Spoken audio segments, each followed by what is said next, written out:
let's hear the question from this very low-rated anchor at CB. Thank you, President. Presidente Do you Bukele. plan to ask President Low-rated. Bukele to help return the man who your administration says was mistakenly Which one is it? deported? The man who was mistakenly deported to El Salvador? Well, let me ask Pam, would you answer that question? Sure, President. First and foremost, he was illegally in our country. He had been illegally in our country. And in 2019, two courts, an immigration court and an appellate immigration court, ruled that he was a member of MS-13 and he was illegally in our country. Right now, it was additional paperwork had needed to be done. That's up to El Salvador if they want to return him. That's not up to us. The Supreme Court ruled, President, that if, as El Salvador wants to return him, this is international matters, foreign affairs, if they wanted to return him, we would facilitate it, meaning provide a plane.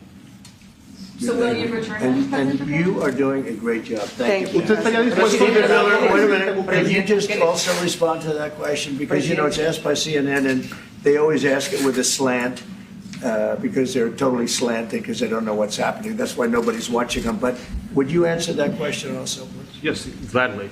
So, as Pam mentioned, there's an illegal alien from El Salvador. So, with respect to you, he's a citizen of El Salvador.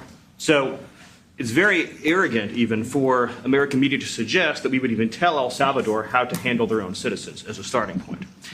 As two immigration courts found that he was a member of MS-13.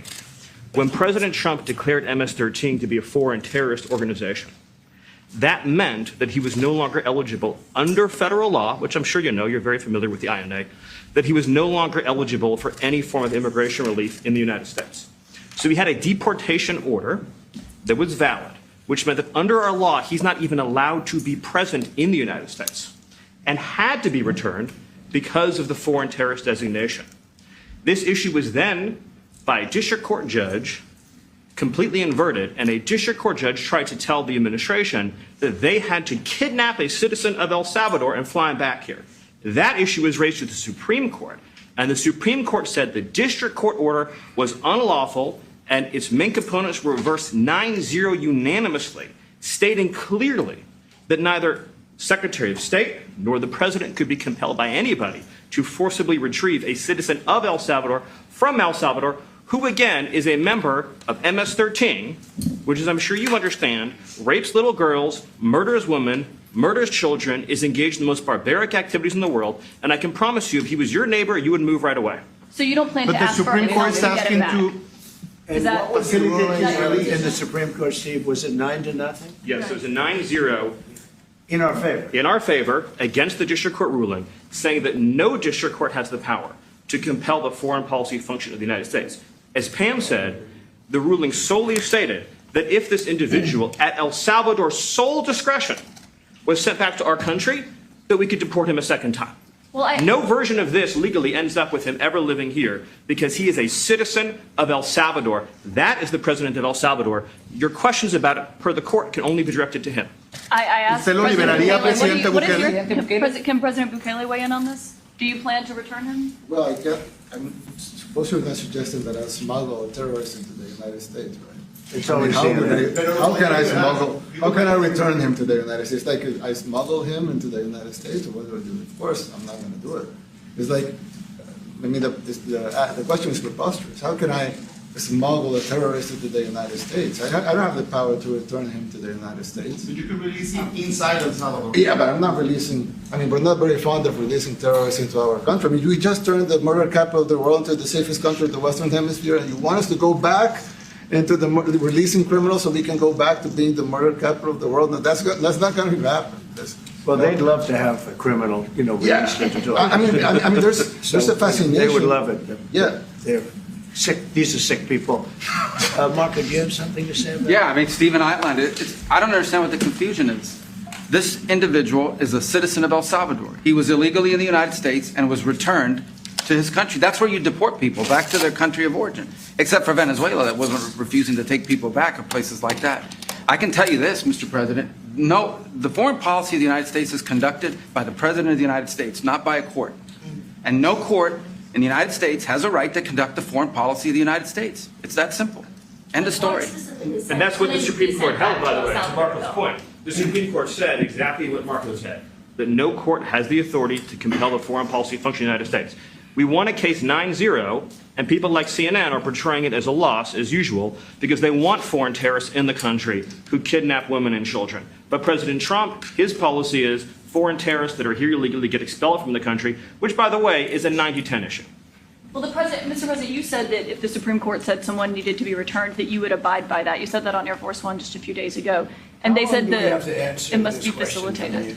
Why don't you just say, isn't it wonderful that we're keeping criminals out of our country? Why can't you just say that? What's illegal? Why do you go over and over? And that's why nobody watches you anymore. You know, you have no credibility. Please, go ahead. President Trump, thank you so much. How many illegal criminals are you planning on exporting to El Salvador? And President Bukele, how many are you willing to take from the U.S.? As many as possible. And I just asked the president, you know, it's this massive complex that he built, jail complex. I said, can you build some more of them, please? As many as we can get out of our country that were allowed in here by incompetent Joe Biden through open borders. Open borders. You probably hear open borders and you can't even understand it because nobody can understand it. Nobody smart or with common sense can understand it. So we have millions of people that should not be in this country that are dangerous, not just people, because we have people, but we have millions of people that are murderers, drug dealers. They've been allowed to come into our country by other countries that were very smart. When they heard that this very low IQ president, and by the way, I took my cognitive exam as part of my physical exam, and I got the highest mark, and one of the doctors said, sir, I've never seen anybody get that kind of, that was the highest mark. I hope you're happy with that, although they haven't been bugging me too much to take a cognitive, but I did do my physical and it was released. I hope you're all happy with it. I notice there's no question, so probably you are. But the cognitive, they said to me, sir, would you like to take a cognitive test? I said, did Biden take one? No. Did anybody take one? No, not too many people took them. I said, what about Obama? Did he take one? No, he didn't take one either. I said, let me be the only one to take one. But I've actually taken them 3 times already. I like taking them because they're not too tough for me to take. But we had a great physical exam, so I know you're going to ask that. And the doctors who are total professionals, Walter Reed Medical Center, they're great people. And I visited a soldier that was badly wounded, incredible soldier, lost his leg, and spent a lot of time with him. I mean, great with his mother.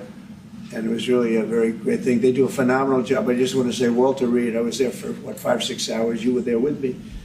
But I took a full physical, and it came out perfecto, so that's good. It means you've got me for a little longer. Would the U.S. be willing to pay for those facilities to be opened if new ones were going to be built? I'd do something. We'd help them out. Yeah, we help them. They're great facilities, very strong facilities, and they don't play games. I'd like to go a step further. I mean, I said it to Pam. I don't know what the laws are. We always have to obey the laws, but we also have homegrown criminals that push people into subways, that hit elderly ladies on the back of the head with a baseball bat when they're not looking, that are absolute monsters.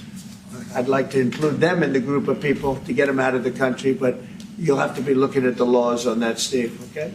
How essential is it for you guys to be locking up these prisoners? And do you think more presidents should follow suit like you guys as far as taking a hard stance on crime here in the United States? Well, I do. I think everybody has to. I mean, the president said it better than anybody. He said, you know, you have liberty and you have to have liberty, but to have liberty, not everybody is going to be good. And, you know, some are bad because they're sick. They're mentally deranged. They're bad.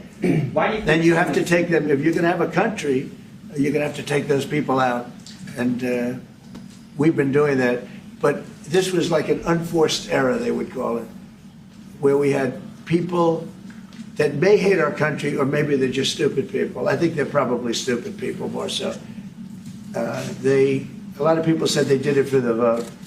But I did better with Hispanic people than they did, because they always use Hispanic. I did better. You people love me. I saw my poll numbers in your country up through the roof, right? 91%. No, some people think they do it for the vote. But they don't have to do it for the vote. They cheat, they're professional cheaters. That's about the only thing they do well.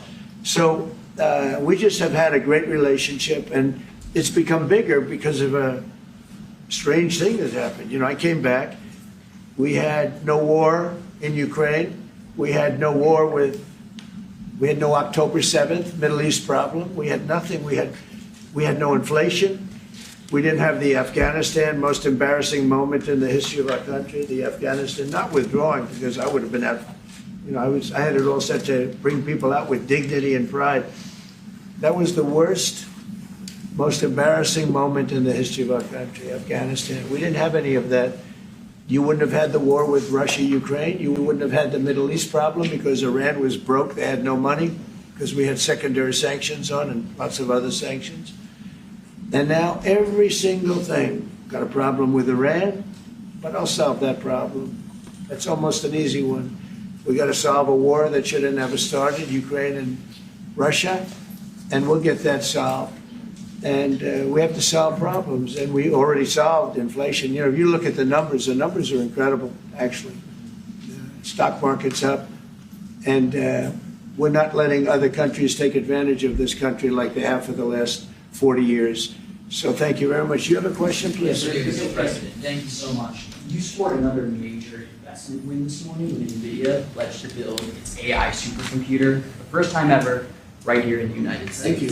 That's a question I like. That's true. What is your reaction to this announcement, sir, and how will this positively benefit Americans across the country? Well, it's one of the biggest announcements you'll ever hear, because NVIDIA, as you know, controls that almost the entire sector, which is one of the most important sectors in the world, between chips and semiconductors and everything else. And they're the biggest. And the other biggest we already have coming in is spending $300 billion, as you know. They announced 2 weeks ago. But NVIDIA is so highly respected. And this was an announcement that a lot of people, I knew it was going to happen, but not to the extent that it happened. It's big. And the reason they did it is because of the election on November 5th and because of a thing called tariffs. As I say, the most beautiful word in the dictionary. After love, God, relationship. The press actually hit me and said, tariff is the most beautiful word in the dictionary. What about family, love, God? I got hit even on that. You understand? I said, okay. So now I say it's my fifth most favorite word because they get you on anything. But no, that NVIDIA, it's one of the great companies of the world, modern, super modern companies, controls segments that nobody, sort of controls the world in a sense, and they're coming in here in the biggest way with hundreds of billions of dollars. Not like millions of dollars, hundreds of billions of dollars, and I'm honored by it. And I want to thank Jensen and all of the people that we deal with. They're great people, they're brilliant people. And without tariffs, they wouldn't be doing it.